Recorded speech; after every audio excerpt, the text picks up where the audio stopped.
Ако всяка зима кашляш със седмици и си казваш нормално е, това видео е за теб. Зимата не е проблемът. Проблемът е, че свикнахме с това да нямаме въздух, да сме постоянно изморени и да караме настинка след настинка. И ще ти кажа, това не е заради възрастта, не е и заради студа.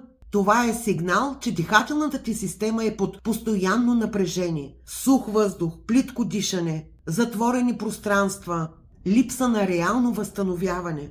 И най-честата грешка е, че се опитваме да загасим симптомите, вместо да решим проблема. На 10 януари организирам безплатен уебинар, на който ще ти предложа практични решения, с които можеш да решиш проблема в дългосрочен план и да се справиш с кашлицата. Ако искаш да присъстваш на безплатния уебинар "Зимата не значи кашлица", коментирай с "Дишам" и ще ти изпратим линк за регистрация.